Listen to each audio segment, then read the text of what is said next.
And we're back for game number 2 of this best of 3. The Chain Stack taking on Invictus Gaming, and yeah, I mean let's call it how it is. Game 1 kind of went the way we expected. Kind of went as you would expect, with Invictus Gaming snagging a pretty impressive, pretty lopsided, pretty short Game 1 win. Took them about 25 minutes to hang that first loss on the Chain Stack, but flashes of brilliance showing in the Chain Stack early play. Early on in the game, they were actually leading 2-0. They got a first blood on Ferrari. They had some great movement from their Jakiro and their Shadow Demon. But for the most part, Invictus Gaming, and I talked about it extensively during the draft and during the game, and it just bared itself out, is if you're in a situation like the Chain Stack up against a team like Invictus Gaming, you cannot take your foot off of the pedal at all. You have to hit the gas and just turn the wheel and hope you don't flip, basically. Because Invictus Gaming, if given room, if given space, if they're able to take map control, they're going to outgrind you. They are simply going to be making better decisions because of their experience. They're going to be reacting better because of their communication.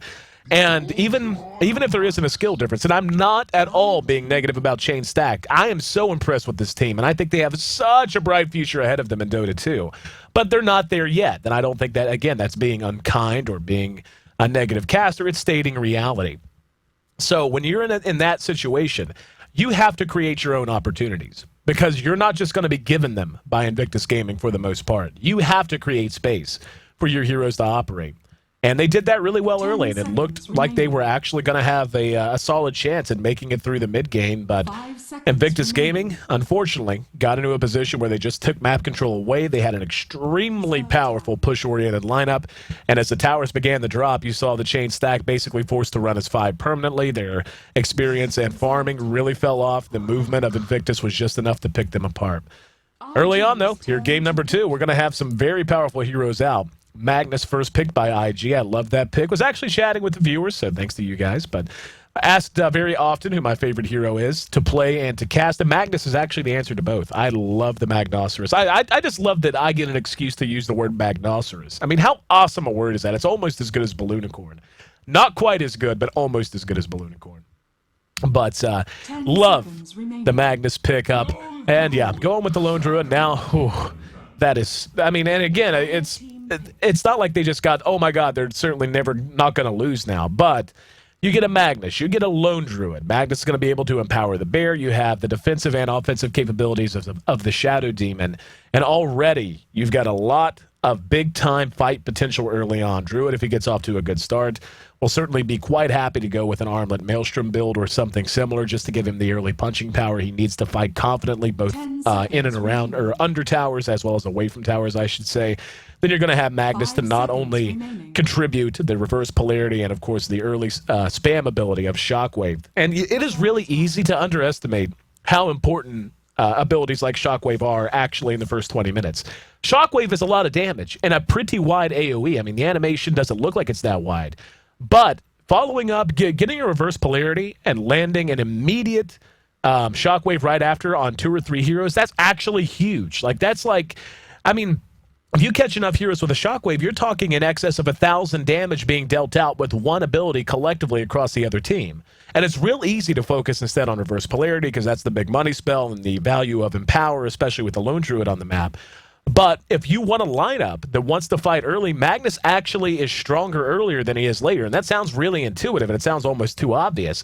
But he's stronger than he gets a lot of credit for. It's kind of what I'm driving at. And he's not only going to be strong in his own right, he's going to make Lone Druid better. He's going to make any other damage dealer better just by virtue of Empower. And to be honest, if Magnus is able to get himself off to a good start, I'm seeing more and more often. And for the longest time, it was maybe Magnus players would go 1-1-1 and then focus Shockwave and focus Empower. Or excuse me, and focus Skewer. But more and more, I'm starting to see players, especially those on teams and in compositions that like to fight earlier in the game rather than later in the game, put a lot more emphasis and a lot more oomph on getting Empower maxed out first. So we'll see what skill build he wants to do. I really wouldn't be surprised one little bit to see Empower get a lot more attention from Invictus this time around. The Chain Stack going to complete their first 3 with the Animage. And see, I don't mind the Animage pick at all. In fact, the Chain Stack, I'm almost positive, actually ran for the first time in more than 6 to 8 months. Ran an Animage that I saw build in a professional game. Go Vanguard first and then play a completely completely mid-game oriented Anti-Mage, and they did really well with it. So I'm not going to sleep on that. The problem is, though, that Anti-Mage, even to go a build like that, still has to have a good start. And having a Nyx Assassin and a Rubik goes a long way with that. However, their lanes are pretty obvious right now. They could end up midding the Nyx Assassin if they really want to. I'd be a little surprised to see that. I think he's probably going to wind up in the tri-lane along with Rubik and Anti-Mage. So that makes their lane very predictable. And with the Lone Druid already picked out, Invictus Gaming was probably going to offensively tri-lane anyway. So what you've done if you're the chain stack is you picked a hero who really just doesn't contribute much early on into a lineup that's already going to want to be in his face. Like, there's just no doubt about it. Now, the chain stack could do something interesting, like try to solo the Anti-Mage versus the Lone Druid and, you know, and run some other kind of a tri-lane. So, I mean, there are options available to them. But the big problem is that Anti-Mage is going to be a liability early until he gets up whatever core item he's going for, be it a Battle Fury build to try and survive to the late game, which I really don't think they're going to do. I suspect that the chain stack is going to end up going with that build that we saw last time, just because again, the pushing power that Invictus Gaming showed us Lone Druid has, and especially with the Magnus to help them fight earlier on, that's too much of a liability to just assume Anti-Mage can freely farm the jungle for 40 minutes and then all of a sudden be a monster. Like, I just don't think that they have the confidence necessarily to run that kind of a build on him. I could be wrong, but it's certainly something they're going to be talking over. And a lot of it's going to be influenced by the way the laning phase goes as well. Now, taking a look at the bans out from the chain stack, very similar to what we saw in Game 1 from them. They know that there's going to be some early game push potential coming out of Invictus Gaming, banning out the Brewmaster, the Juggernaut, just trying to reduce that as much as they can. IG, on the other hand, just taking out strong heroes, and taking out two heroes in particular that could actually mid against Magnus pretty well. That's the DK and the Queen of Pain. DK, a hero that when he does get played, and it's fairly rare-ish now. I mean, he's not like some huge, like, oh my god, they picked DK kind of a hero. But when he does get picked, he does have a tendency to wind up in mid now. You just don't see a lot of safe lane, tri-lane DKs that much anymore. You usually just want to put him up against a hero like a Magnus where he can confidently soak up some experience. He'll be able to get up a quick bottle. He'll be able to rely on Breathe Fire to get some last hits and to do some damage, much the same way that Magnus relies on his Shockwave in that regard. And of course, the Queen of Pain, just another really strong mid that Magnus doesn't want to have to deal with. So still waiting on the bans to finish themselves out. But if I had to wager, what I suspect we may see out of IG might be a Luna pickup. If the chain stack don't ban her, I would not be a bit surprised. Because Lena or Lesh, one of the two, is definitely going to make it through at this point, unless Invictus bans one of those two, which I don't think they will. So if we see Lena and Lesh, either or, make it through, I think they could put together a very effective offensive tri-lane with a Luna, a Shadow Demon, and a Lesh or a Lena. That might be what they're thinking. Again, you want to get that Druid 9 times out of 10, and it could go either way, by the way. They could also safe lane the Magnus, or they could safe lane the Druid. Yeah, they're just going to ban another mid, and I don't mind that at all. I was thinking they might actually ban Puck, but taking out the TA makes a ton of sense. You're going to reduce the potential punching power of the chain stack with that pick, or that ban, I should say. Prevent them from picking it, give Magnus an even easier time there in mid. Now the chain stack, given the way they're banning teamfight, they could end up banning a Puck or something like that here, maybe even an Invoker. But it's really hard to call. But back to what I think Invictus Gaming is going to be up to here, is they're going to try to isolate the Magnus and the Lone Druid. And that's the heroes crave a solo lane. You want those two heroes in solo situations where they're going to be okay. And they're going to ban the Lesh. Now, Invictus Gaming has the option of picking a Lena or just saying the hell with it. Oh, wow, they're actually going to get a Tinker. Okay, now that's interesting. Now, Tinker, we saw just how much anti-push a Tinker has. The question becomes is where are they going to lane this? What they might end up doing is defensively tri-laning the Druid. And that wouldn't be all that surprising to me either. I really thought they were just going to go ahead and run a strong offensive tri-lane, and Lena would have been a big part of that because of Lunar Blessing and the strength of that ability in general. So the Chains now has to react. But I don't feel like the Chains, Tinker's going to give you a lot. And I'll tell you what we might see out of Tinker. What we might see is a very gank-oriented, damage-oriented build. We might see him put 1 point into March early, but instead focus predominantly on laser and rocket spam. And they're going to go and grab a Chen. So yeah, there you go. And Again, the way they want to lane this is going to be pretty wide open to them. With the Chen pickup, 9 times out of 10, you're not going to see him run offensively. You're just, I mean, actually more than that. 99 times out of 100, you're not going to see him run offensively. And what you'll usually see is, him in the defensive jungle, of course. Then they can stick the Lone Druid down there. They can give him the Shadow Demon support if they want. But they could actually run this very creatively. They've got 2 heroes in Magnus and Druid that can long lane if they want. They could end up doing something like a 2-2-1 with a Chen in the jungle, Tinker in the safe lane, then running something like a Mag and a Shadow Demon top. But we'll have to wait and see. Moving on in.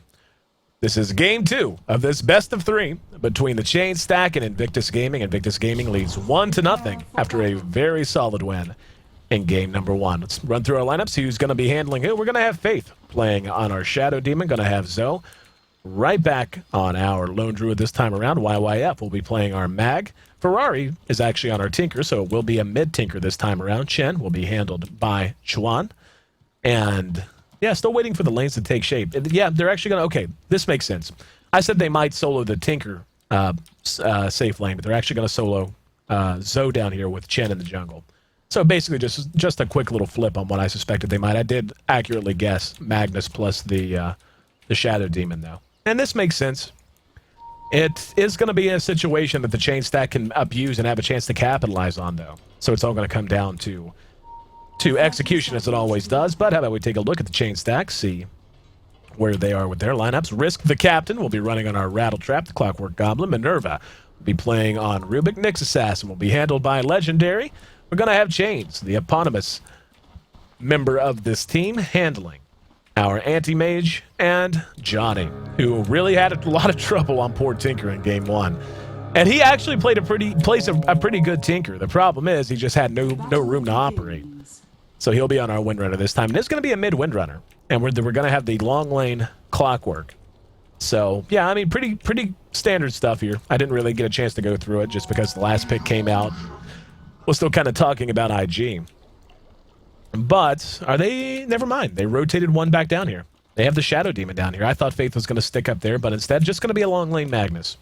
And this is okay. You get a little bit of help from being able to skewer away. But when you look at what the Chain Stack have to catch him out with, he should have a really hard time up here. Telekinesis into Impale. And how easy it'll be for Chains to pursue him out if he does get caught out. Not to mention, I'm sure we'll see at least 1 point into Mana Break early.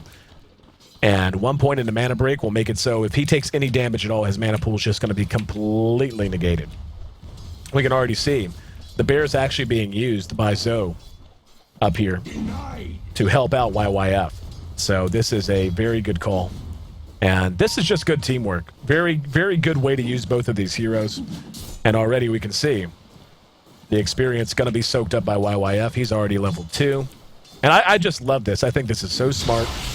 The Spirit Bear being used to help out his buddy to make this lane a much better lane for him. The guarantee he gets his experience. Clockwork just about level 2 as well. He's going to try to interrupt the jungle pulling here of IG, but he will be chased away by Faith. And yeah, this is just really, really cool stuff coming out of IG. Absolutely love it. Absolutely love it. Taking a look at the rest of the supports, Minerva still sitting with not a single point of experience. Nyx Assassin, basically in the same boat. That will be changing as a couple drop here, but yeah, this is a lane that obviously is going to do well and get the Anti-Mage off to a good start.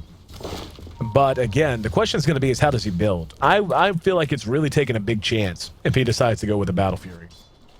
He's not going to be able to fight when IG is going to be able to capitalize on their potential. Having the Chen here, didn't really talk a whole lot about the Chen. But Shin's going to start to push here early. In fact, we may see them just go ahead and start trying to take this tier 1. We're going to see the cogs go down. But IG playing very aggressive. We see the Hellbear Smasher, #1 name 2013. Helping to zone out Clockwork. And now going to work on this. And yeah, this is kind of comes down to what I was talking about. Where IG's not going to be able to fight with the Battle Fury when they need to. We're already going to start seeing towers being pressured by IG. This is the right call. Shin's there, and it's only going to get worse as he gets more and more levels. And this is not a team who's going to take this tower then sit back. They may just push through and force a reaction out of Chains. Because at this point, given how little experience these supports have right now. Actually, Nyx is in pretty good shape. Minerva's just level 1 still yet, though. But they've got a ton of pushing power already between the Spirit Bear and between Zoe. And we can already see Risk being zoned out. He's level 3, but still, obviously, can't tank through too much. But they're just going to continue to do this. And if the Anti-Mage does go with your cookie-cutter Battle Fury build, he's going to start to lose towers and not be able to come fight in about 10 minutes. 10 minutes is going to be the big worry, I think, for them. G-1 should be level 6 by then, obviously. Magnus is actually doing great. Halfway to level 4. And he's sitting at 9 last hits. I mean, that's impressive. He's got almost as many last hits in this long lane as Zoe does in the safe lane. So he's doing a great job, and again, helped out by the Spirit Bear.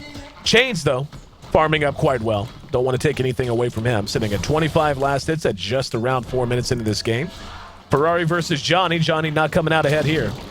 Taking some damage. Looks like Chuan's asking for a pause. Yep, there we go. Not sure what the problem is. Yep, looks like we're going to have a reload. Maybe some lag issues. One way or the other. Very good manner coming out of Legendary from the chain stack. But that gives me a moment to thank you guys for being here and remind you that you need to check out G1.2p.com, the coverage hub for the G1 League. You can catch your caster hub there. You can bounce between this channel, between Beyond the Summit. If you're a Rusky, you can listen to Russian broadcasts, what have you. Lots of cool articles and write-ups, interviews, you name it.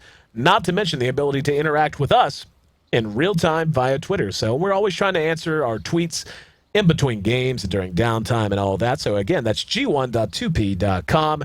Make sure you bookmark it, start your day off there, just like you start your day off right here on One More Game TV 2. Speaking of One More Game TV 2, we just had a big milestone yesterday. And most of you are going to know this already, but for those who perhaps have just showed up and don't, we rolled past 10 million lifetime views on this channel yesterday. And 10 million is a big number, but given how young this channel happens to be, this channel has only existed since September. So about 6 months, more than 1.5 million views per month here on One More Game TV 2. And to celebrate, I'm going to be giving away 10 games on Steam. All you got to do is just hang out. Just hang out after the broadcast here today. I'll probably drop the stream so I can reduce the delay to none, so I can interact with you guys in real time. And I'll be giving away 10 games on Steam. A couple of copies of Rome Total War, Civilization 4, LA Noire, Fallout New Vegas. Pretty good games. Some of my favorites, actually. That's how I chose the games I'd give away. Is a lot of my favorite games from my personal favorites collection. So again, after the conclusion of this series, make sure you don't go anywhere. Hang out with us and maybe pick up a free game or two. And now we're going to see the dive on Risk. Can't even call it a dive since the tier 1's already gone. That's a dead rattle trap. That's a first blood. And you can put that in the back pocket of Faith. So this bottom lane going about as you would expect with the Lone Druid and with the Chen. And the Druid now beginning to catch up and farm a bit. He's up to 18. Tinker sitting right underneath the Anti-Mage at 25 up against Windrunner. Windrunner has made up a little bit of ground now. She's at 14. Was getting utterly outclassed, but now merely being doubled up, which is certainly no small feat. YYF is actually, he's level 5 and almost has his Arc Boots. That's insane. He is a higher level than the Anti-Mage in this tri-lane. A long lane Magnus should not be able to do this. He should be zoned out and should be in trouble. Getting help from Zoe and the Spirit Bear, certainly a big part of that. But still, Chains somewhat struggling to keep this mag down. He's going to have Arc Boots at 6 minutes. Like, he should have them. Yeah, if he doesn't die, now they're going to catch him. He's telekinesed, but are they able to finish it up? They're going to dive it. They're going to go for it. They should be able to get him. He salves, making his way towards the secret shop. He's almost got enough to buy his Arc Boots. No, I thought he was going to go try to buy his boots. No help's coming. He's still making his way down towards mid lane. Legendary still pursuing. Wow. Barely able to get away. Impale. Just with enough mana, but came up just a bit late. So yeah, Magnus has a 6-minute set of Arc Boots in a 1 versus 3 long lane situation. He has had a phenomenal early game, walked between the raindrops there, able to keep himself alive. That salve made all the difference, it really did.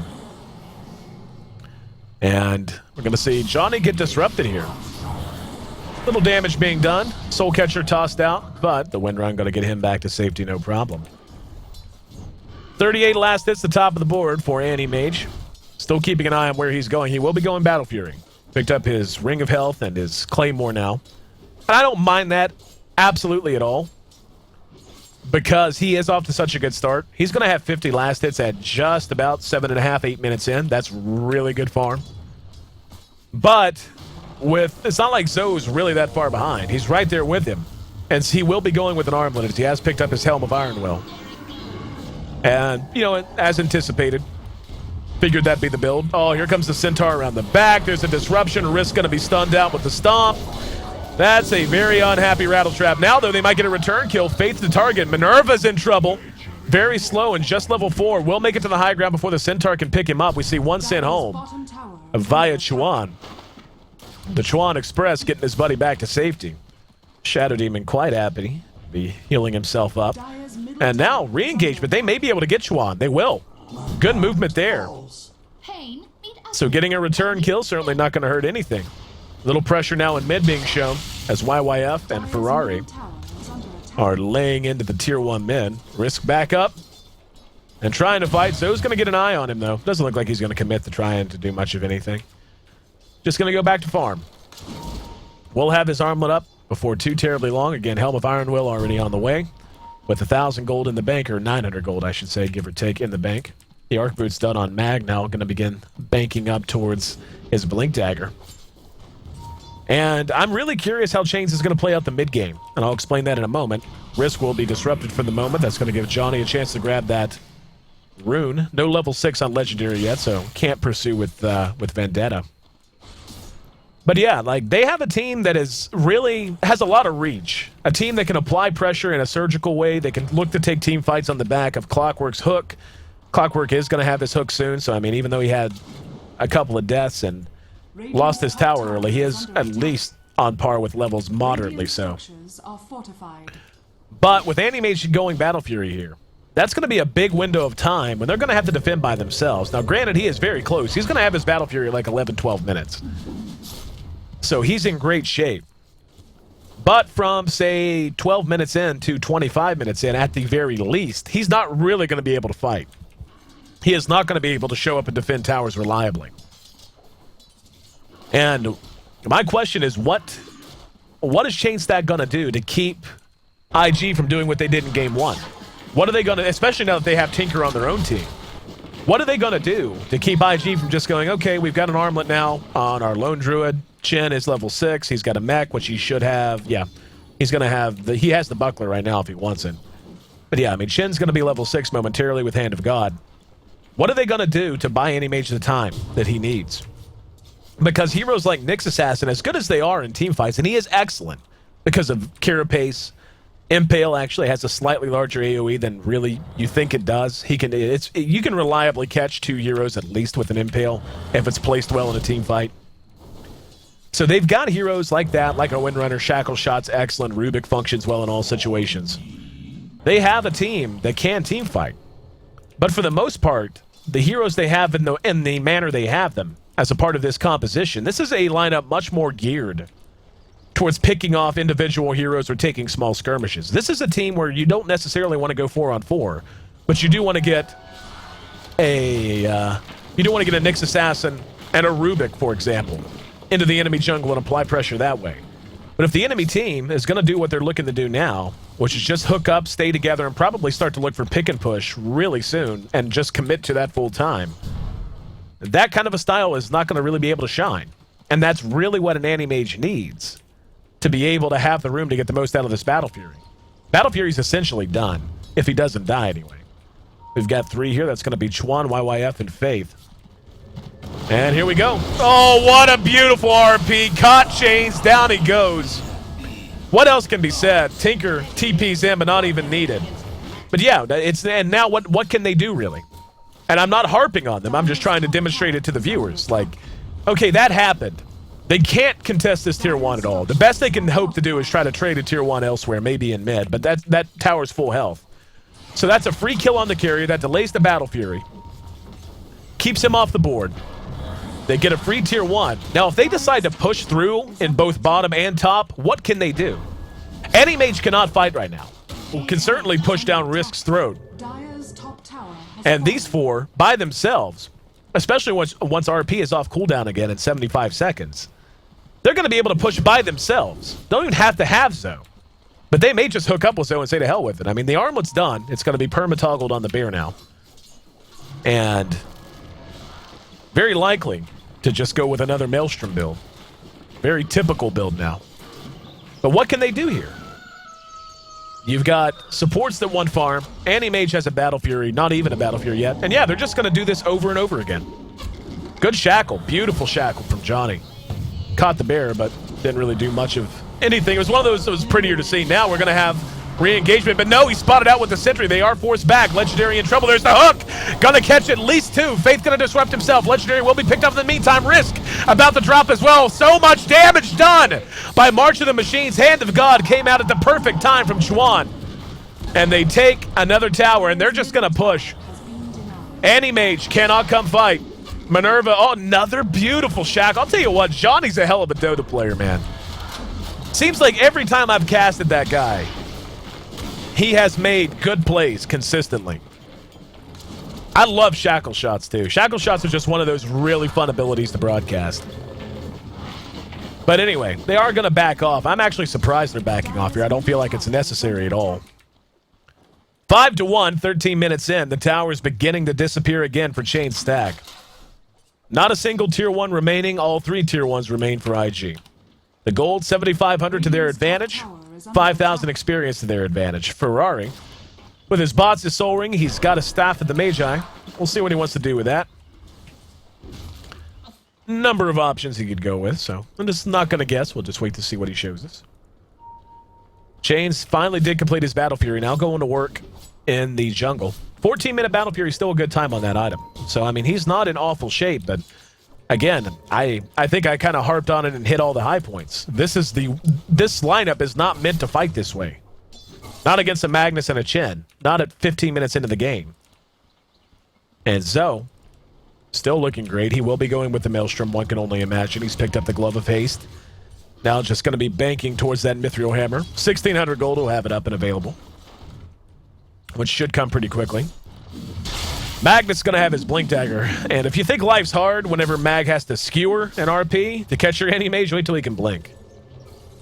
Mag about 200 gold away, 300 gold away, give or take now. Windrunner working on her 4th staff. Has picked up her phase boots. Has the Staff of Wizardry as well. Nothing but arc boots done on Legendary. And yeah, like at this point, and this is what I'm talking about, Chains can't even reliably farm the jungle. He's running around with a quarter health because he's farming the jungle, waiting for the creep wave to push back his direction. I mean, before you get treads up at least, it's really when you get the Yasha on the way to a Manta or something along those lines, even if you go Vlad's, that's when you can really start to flash farm the jungle. As of right now, he still has some time before he even becomes a threat in terms of his farming potential. Does have treads done now if he wants them. He's got 1,000 gold to go with his tier 1s. But anyway, here we go. IG rattling their saber down mid. They're going to sell out. Rocket spam. Good carapace there from Legendary. Gets a little damage done to Ferrari. But you just can't fight into this. They just cannot, absolutely cannot engage into this. We see Hand of God, ready to go. What an RP. Caught 3, skewering 2 back. Oh, well. G-1, you man. Or excuse me, YYF, you beast. You beast. Caught 3, killed 1, skewered 2 back. They're at the tier 3. It's 16 minutes into this ball game. Into this ball game, because that's what it is. It's a ball game. It's a Dota game. And IG looking like they're about ready to put an exclamation point on this one. So actually picked up a gem, just because why not? Oh well, another skewer back, gonna catch Legendary. He's cleaned up. And now the re-engagement, oh, only got 1, and Ferrari actually's bounced out of it. The bear now laying into poor Risk. Risk making a run for it. But they do get their first set of racks. Now Chains wants to fight, he's gonna be disrupted. And Mana Void looks like he wanted to use it. He's just going to bang him down. Finally uses the Void to secure a kill. Zoe leading the charge, pursuing out Chains. Chains doesn't have enough mana to blink, actually. So he's a ground walker like the rest of them. Now he does, and he will. Tinker's back up and looking for a target. As is, though, make it 9-3. 2 tier 2s remaining. However, only 2 sets of melee racks up as well. 14,000 gold the advantage for Invictus Gaming. 7,500 experience. And I don't really feel like Chains has necessarily played a bad game of Dota. I feel like you could say it's been an outdraft, or they did not draft the team they needed here. But given Invictus Gaming did show us the Tinker and the Chin picks last, that's them adapting to C-Stack. And it worked out about as I thought it would. Just not enough room to free things up for the Anti-Mage. The pushing power, way too high. The potential for Invictus Gaming to take these fights this early demanded some kind of counter push, demanded some kind of, not just initiation, because they get that from Risk, who actually trapped himself in there. But they needed something else to follow it up, and they just haven't had it. With the mech, with Hand of God now, they could just perma-push, basically. Shackle will connect, gonna catch the Dark Troll Warlord, but not much else. Ferrari's back up and ready to fight. More March of the Machines. Rocket's doing good damage all over the place. And Chain Stack, perhaps, using their last glyph of the game. Can't even really come anywhere near this to even try to fight because of Ferrari. And tower should be dropping momentarily. And it will, courtesy of the Spirit Bear. Spirit Bear now doing his bloody business, bringing down the second set of melee racks. And Chains can't really do anything. Here we go. They are going to reinitiate. Now the follow-up Impale going to come up short. Hand of God keeps him up and fighting. Poor Risk basically just killed himself there. Now the re-engagement, though. RP catches 3 again. YYF, you monster. GG comes out, and can you blame him? Chain Stack, the Cinderella story, wakes up from the fairy tale in a very rough way here in game 2. 2-0. Invictus Gaming gonna sweep the Sensations from Southeast Asia. They improved their record here in Phase 3 to 1-0. Chain Stack drops to 0-1. And again, I don't think anyone's surprised by this result. It's freaking Invictus Gaming. I mean, what more do you really expect? I mean, let's just be honest here. Let's just call it what it is. Still, I feel like Chain Stack showed some resiliency. I feel like they showed their ability to execute, at least in the early stages of these games. I was impressed with their execution in the first 5 to 10 minutes in game 1. But Invictus Gaming, just a bit too much. A bit too scary. Gonna be just about 20 minutes by the time this Ancient blows. Thanks again to each and every one of you for tuning in here on One More Game TV2. Don't forget, I'm gonna be giving away 10 Steam games. 10 Steam games gonna be given away just as soon as we close up shop and finish up this broadcast for the G-1 Champions League. All in celebration of us surpassing 10 million views here on One More Game TV2, and that is thanks to you guys. 19 minutes, 59 seconds, and a suitably impressive win for Invictus Gaming. Chain Stack, again, drops 0-1, drops to 0-1 in Phase 3. IG, off to a great start.